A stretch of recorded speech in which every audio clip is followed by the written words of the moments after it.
दौलत, शोहरत और ताकत। पायरेट किंग गोल्डी रोजर के कदमों में सब कुछ था। माना कि वो अपनी मौत की तरफ बढ़ रहा था, पर उसे अपने पायरेट किंग होने का गर्व था। उसने मरते वक्त बोला, मेरा खजाना अगर तुम्हें चाहिए तो उसे ढूंढो। और इन्हीं शब्दों के साथ उसे एग्जीक्यूट कर दिया गया।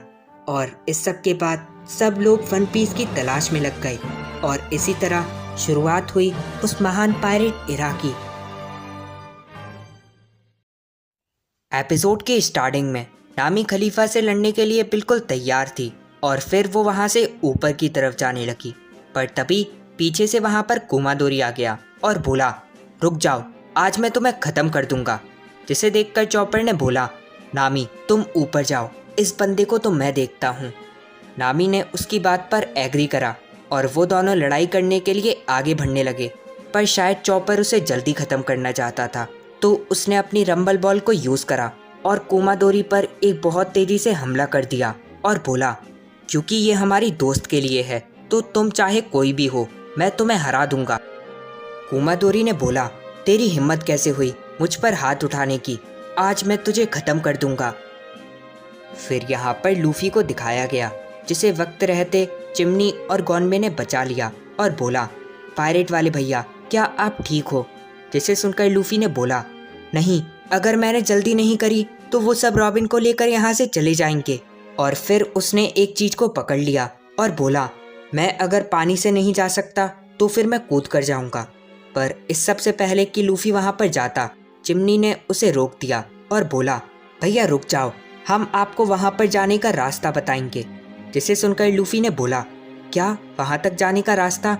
और तभी वो फिर से पानी में गिर गया। पर कुछ देर बाद चिमनी उसे उस रास्ते पर लेकर आ गई और वो तीनों तेजी से नीचे की तरफ जाने लगे। लूफी ये देखकर बोला, वैसे तुम्हारा शुक्रिया, पर तुम्हें ये आखिर पता कैसे चला?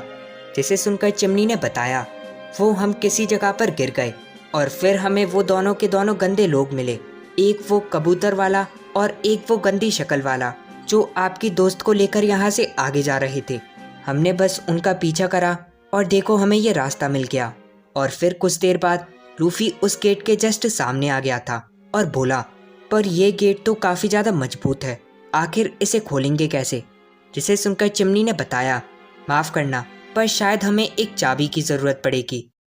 लूफी ये सुनकर बोला, सुनो चिमनी और गॉनबे, तुमने यहाँ तक आने में मेरी काफ़ी ज़्यादा मदद करी, उसके लिए तुम्हारा शुक्रिया। और अब तुम लोग पीछे हट जाओ, क्योंकि अगर ये वहाँ तक जाने का बस एक अकेला रास्ता है तो मुझे शायद वो करना होगा। रॉबिन, मैं बस आ गया, ये है थर्ड गियर। और ये कहने के बाद वहाँ पर कुछ हुआ। चिमनी और गॉनबे उसे देखकर काफ़ी ज़्यादा चौंके हुए थे और कुछ ही देर में उस आयरन के डोर के टुकड़े टुकड़े हो गए। यहाँ पर चिमनी ये सब देखकर काफ़ी ज़्यादा चौंक गई थी और फिर उसने नीचे लूफी को देखा, जिसने बोला, चलो अब मैं चलता हूँ। जिसे देखकर चिमनी और गॉनबे काफ़ी ज़्यादा चौंक गए और चिमनी ने बोला, आप तो काफ़ी ज़्यादा छोटे हो गए, वैसे सही में ये भैया तो कमाल के हैं। फिर यहाँ पर CP9 वाले को दिखाया गया, जिसने उस आवाज़ को सुनकर बोला, एक मिनट, वैसे ये आवाज़ थी किसकी? जिसे सुनकर लूची ने बोला, लगता है कि किसी ने वो आयरन डोर तोड़ दिया। CP9 वाला ये सुनकर काफ़ी ज़्यादा चौंक गया और बोला, नहीं, वो डोर कोई भी नहीं तोड़ सकता। जिसे सुनकर लूची ने बताया, सुनो, मेरी बात मान लो, वो कब का टूट गया और ये सब करा है उस मंकी डी लूफी ने।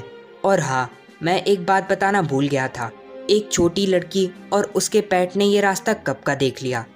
CP9 वाला ये सुनकर काफ़ी ज़्यादा चौंक गया और उसने बोला, क्या? अगर तुम्हें पता था तो तुमने उसे मारा क्यों नहीं? जिसे सुनकर लूची ने एक स्माइल के साथ बोला, सुनो, मैंने बोला था कि जो तुम बोलोगे वो करूँगा, इसलिए मैंने उस छोटी लड़की को नहीं मारा। CP9 वाला ये सुनकर काफ़ी ज़्यादा गुस्सा हो गया और बोला, क्या तुम बिल्कुल पागल हो? सुनो, तुम्हारा काम है मेरी जान को बचाना, अगर किसी ने मुझे मारा मतलब कि उसने वर्ल्ड गवर्नमेंट से लड़ाई करी, समझ गए ना? और हाँ, तुम निको रॉबिन। और फिर उसने उसे मार के नीचे गिरा दिया और बोला, सुनो, चाहे वो कोई भी हो पर तुम नहीं बच सकती। लूची, सुनो, इसे आगे लेकर चलो। फिर यहाँ पर छोटे लूफी को दिखाया गया, जो कि तेजी से आगे की तरफ जा रहा था और तभी वो पहले जैसा हो गया और बोला, बढ़िया, मेरी बॉडी पहले जैसी हो गई। फिर यहाँ पर नामी को दिखाया गया, जिसने शांजी को देखकर बोला, उसने आखिर शांजी के साथ करा क्या? वैसे जो भी हो, मुझे अंदर तो जाना ही होगा। और ये कहने के बाद वो अंदर खलीफा के रूम में चली गई, जहाँ पर बिल्कुल सामने थी खलीफा। नामी ने उसे देखकर बोला, वो आखिर वहाँ पर कर क्या रही है?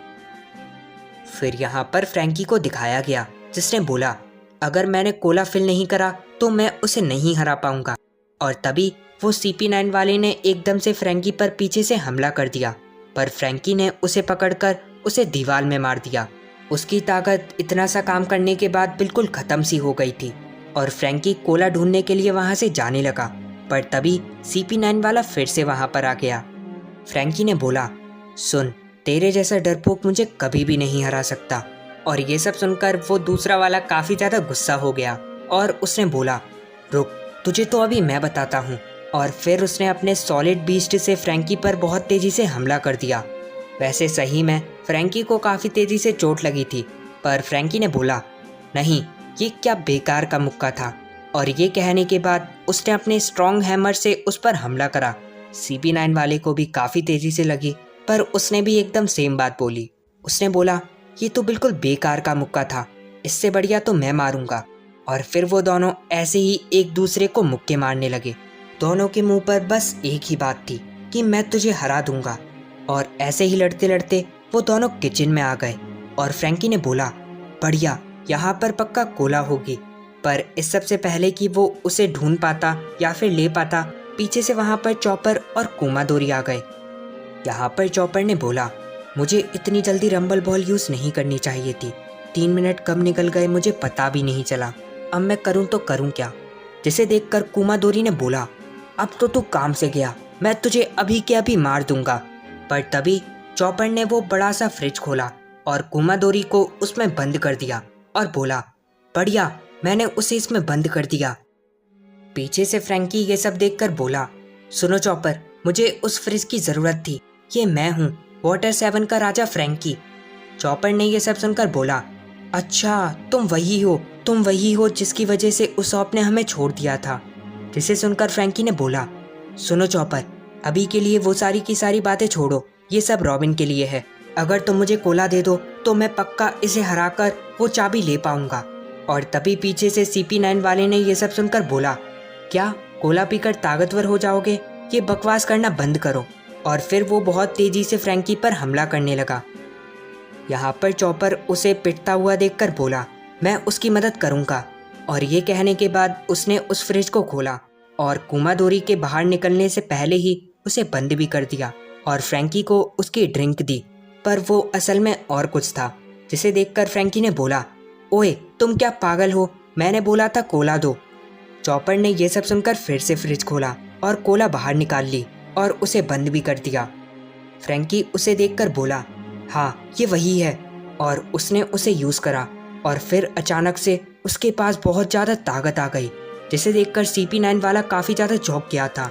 और फिर उसने बोला, ये क्या पागलपंती है? कोई कोला पीकर ताकतवर नहीं बन सकता। यहाँ पर फ्रैंकी के पास अब अपनी पूरी की पूरी ताकत थी और वो धीरे धीरे उसकी तरफ बढ़ने लगा और उसने बताया, सुनो, मेरा कोला मेरे लिए मेरी ताकत है, बिल्कुल खाने और पानी के जैसे। और ये कहने के बाद उसने अपने स्ट्रॉन्ग हैमर से उस पर बहुत तेज़ी से हमला कर दिया। कोला पीने के बाद उसकी ताकत सही में काफ़ी ज़्यादा बढ़ गई थी। पीछे से चॉपर ये सब देखकर काफ़ी ज़्यादा चौंक गया था और उस CP9 वाले की हालत भी बहुत ज़्यादा ख़राब थी। फ्रैंकी ने बोला, सुनो, मुझे माफ़ कर देना, मैंने अब तक जो भी तुम पर अटैक करे वो काफ़ी ज़्यादा कमज़ोर थे।